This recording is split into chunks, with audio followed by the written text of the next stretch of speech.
नमस्कार। अंदाज़े Lucknow news channel पर आपका स्वागत है। आपको बता दें कि जफर शाहजहांपुर के महानगर में शनिवार को शहर के रॉयल पैलेस में तहफ्फुज़ औकाफ कॉन्फ्रेंस का आयोजन किया गया, जिसमें धार्मिक, सामाजिक व राजनीतिक लोगों ने भाग लेकर इस अहम मुद्दे पर अपने विचार व्यक्त किए और केंद्र सरकार से वक्फ संशोधन बिल वापस देने की पुरजोर मांग की।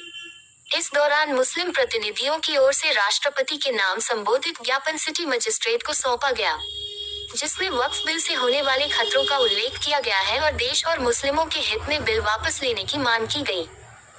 कॉन्फ्रेंस को संबोधित करते हुए कार्यक्रम के मुख्य अतिथि all India Muslim personal law board के सचिव डॉक्टर मौलाना यासीन उस्मानी ने कहा कि वक्फ संशोधन बिल 2024 को लेकर देश के अल्पसंख्यक मुसलमान में बेचैनी पाई जा रही है। हमारे लोगों को ये समझना चाहिए कि वक्फ संशोधन बिल आखिर है क्या। जब पूर्व में वक्फ एक्ट बन गया था तो अब ऐसी कौन सी जरूरत पेश आ गई कि वक्फ संशोधन बिल लाना पड़ा। डॉक्टर उस्मानी ने कहा कि अब जो नया एक्ट लाया गया है वह वक्फ बोर्ड के लिए सही नहीं है। इससे वक्फ की संपत्तियों को नुकसान होगा। उन्होंने कहा कि सरकार सभी की होती है और उनकी भी है, इसलिए जब लोग इस एक्ट के खिलाफ आवाज उठा रहे हैं तो सरकार को उनकी बात सुननी चाहिए। इस एक्ट को वापस लेना चाहिए। उन्होंने ये भी कहा कि सियासी फायदे के लिए जो दूरियां पैदा की जा रही हैं, वह देश और समाज दोनों के लिए सही नहीं है। मौलाना यासीन ने बुलंदशहर की घटना पर भी चिंता जताई और कहा कि कुछ लोग देश में अमन चैन पसंद नहीं करते, समाज में नफरत फैलाने की कोशिश करते हैं। ऐसे लोगों को कानून के तहत सख्त कार्रवाई का सामना करना चाहिए। सभी को अपनी बातों पर संयम रखना चाहिए। उन्होंने कहा कि मुस्लिम अल्पसंख्यकों से संबंधित यह वक्फ बिल है, तो इसलिए कम से कम मुस्लिम प्रतिनिधियों के साथ इस विषय पर चर्चा होनी चाहिए थी, मगर हुकूमत ने ऐसा नहीं किया और जल्दबाजी में वक्फ संशोधन बिल पेश किया गया, जिसमें केंद्र की भाजपा सरकार को कामयाबी नहीं मिली। अब ये बिल जेपीसी के पास है। हमें उम्मीद है कि यह बिल किसी भी सूरत में पास नहीं होगा, लेकिन इसके लिए मुसलमान और सेकुलर लोगों को इस अहम मुद्दे पर एकजुटता दिखाना होगी।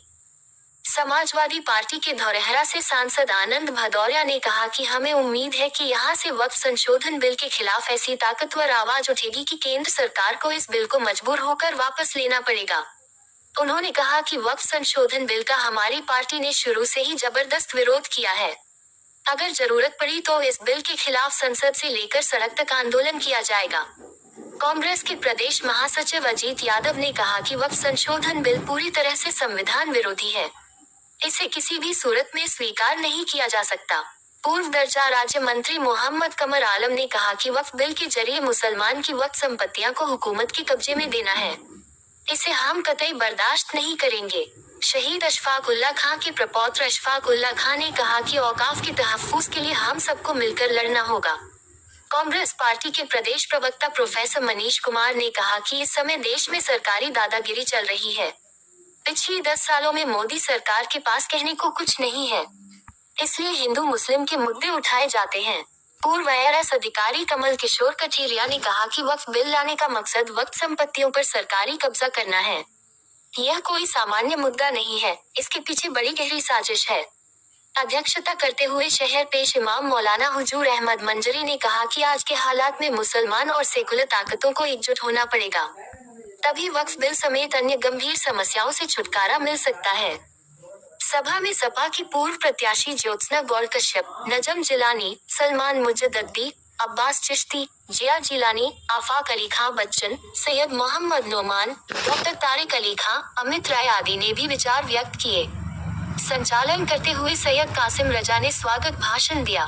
इस अवसर पर पूर्व विधायक रोशन लाल वर्मा, सपा जिला अध्यक्ष तनवीर खां, सपा अल्पसंख्यक सभा के प्रदेश प्रमुख महासचिव सैयद रिजवान अहमद, गुलाम गौस खां, चमन खां, रऊफ खां, राहत अली खां, अब्दुल कादिर खां, इबरत अली, मोहम्मद गुलाम नबी आजाद, सईद खां, रेहान कादरी, जहीर कलीमी, शरीफ कुरैशी बबलू, मुफ्ती राहिल रजा, मौलाना अनीस खां, हाफिज अनीस अत्तारी, देवेश त्रिपाठी, हसान रजा, पवन कुमार सिंह, हफीज अंसारी, हाफिज कासिम अख्तर, राशिद हुसैन राही, हाफिज इमरान रजा, डॉक्टर इरशाद हुसैन, तौकीर खां आदि समेत बड़ी संख्या में लोग मौजूद रहे। ईदगाह प्रबंध कमेटी के पदाधिकारियों ने अतिथियों का बुके देकर स्वागत किया गया। सभा में दिवंगत जफरयाब जिलानी और मुश्ताक अली उर्फ मुश्किन खां का भावपूर्ण स्मरण करते हुए श्रद्धांजलि दी गई। इस दौरान कॉन्फ्रेंस में मौजूद मुस्लिम प्रतिनिधियों ने राष्ट्रपति के नाम संबोधित ज्ञापन सिटी मजिस्ट्रेट को सौंपा, जिसमें कहा गया कि वक्फ बिल को लाने के पीछे सरकार की नीयत वक्फ संपत्तियों को अपने अधिकार में लेने की है। यदि यह बिल पास हो गया तो वक्फ की अपूरणीय क्षति होगी। मस्जिदों, मजारों, मदरसों आदि को भारी नुकसान होगा। कॉन्फ्रेंस में प्रस्तावित बिल का जोरदार विरोध किया गया। मांग की गई कि प्रस्तावित वक्फ संशोधन अधिनियम 2024 को जनहित में वापस लिया जाए और मस्जिदों, मजारों, खानकाहों, मदरसों आदि को पूर्ण सुरक्षा एवं संरक्षण प्रदान किया जाए। अंदाज़े लखनऊ न्यूज चैनल के लिए शाहजहांपुर से इरशाद हुसैन की रिपोर्ट। सर, वो इसको बहुत बेहतर भी बना रहा है, सरकार इसको परफेक्ट बना रही है, लेकिन आपका विरोध क्या है? देखिए, ऐसा है कि 1995 में एक एक्ट बनने की कोशिश शुरू हुई, जो 2013 तक एक एक्ट बनने की एक्सरसाइज होती रही और मुस्लिम कम्युनिटी के तमाम इस्लामिक स्कॉलर्स, एक्सपर्ट्स और लीगल एक्सपर्ट्स के साथ तमाम तर मीटिंगें और गुफ्तगू होने के बाद एक एक्ट बना जिसको सन 2013 में लागू होना चाहिए था। वो एक्ट 2014 में सरकार बदलने के बाद लागू नहीं हुआ। आखिर पहली बात तो ये है कि हम ये कैसे समझें कि जो एक्ट लागू ही नहीं हुआ वो एक्ट बेहतर नहीं था। अब जो एक्ट लाया गया है उसके मुसव्वदे में सिर्फ एक सेंटेंस लिखा हुआ है कि वक्फ के निज़ाम को बेहतर बनाने के लिए ये एक्ट लाया जा रहा है।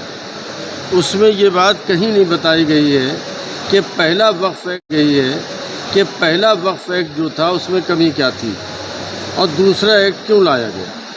नंबर एक, जाहिर है कि वो मुस्लिम माइनॉरिटी से रिलेटेड एक्ट है, तो जब मुस्लिम माइनॉरिटी से रिलेटेड एक्ट है तो उस एक्ट पर कम से कम हमारे साथ कोई चर्चा होनी चाहिए थी। एक्ट लाने से पहले हमें मालूम होता कि उस पहले एक्ट में ये कमी है, लिहाजा ये एक्ट लाया जा रहा है।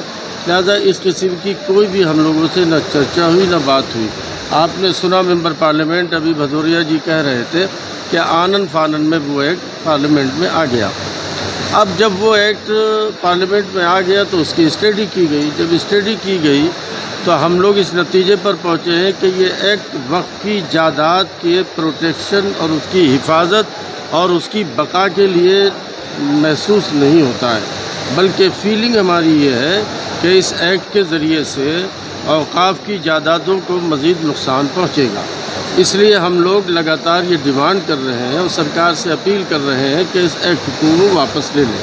सरकार सबकी होती है, सरकार हमारी भी है। हम उम्मीद करते हैं कि मुल्क में जिस तरह से उस एक्ट के ख़िलाफ़ आवाज़ बुलंद हो रही है, सरकार उसको महसूस करेगी और उस एक्ट को वापस लेकर हमारी इस मांग को पूरा करने में हमारे साथ कोऑपरेट करेगी। आपको लगता है इस तरह की एक्ट लाकर सरकार जो मुस्लिमों को अलग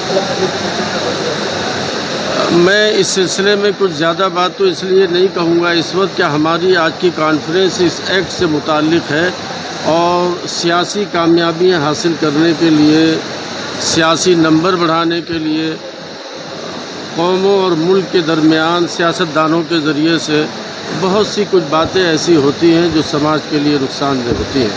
ये मुल्क सूफ़ी संतों का देश है, पुरअमन तरीक़े पर चलने वाला देश है। इसकी तहज़ीब, इसकी संस्कृति बहुत मिलजुल कर रहने की है।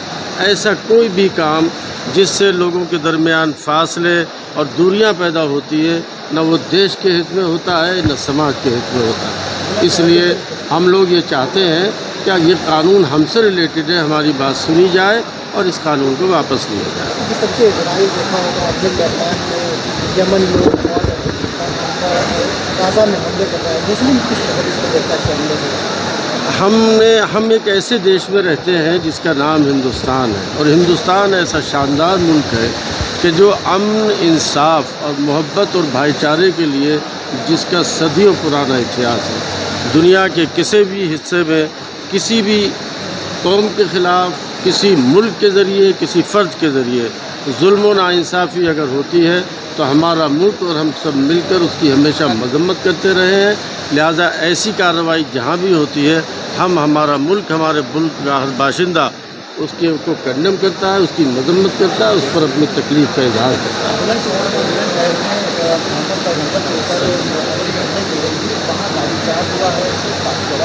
आप क्या अपील करेंगे? मैं लोगों से अपील करता हूँ और मेरा अपना मानना भी ये है कि बाज़ ऐसे लोग जो मुल्क में अमन को पसंद नहीं करते, जिनको भाईचारा अच्छा नहीं लगता, जिनको प्यार मोहब्बत अच्छा नहीं लगता, वो दो दो जुमले एक एक जुमला कहीं से कह कर के मुल्क के अमन व अमान को ख़तरे में डालने की कोशिश करते हैं।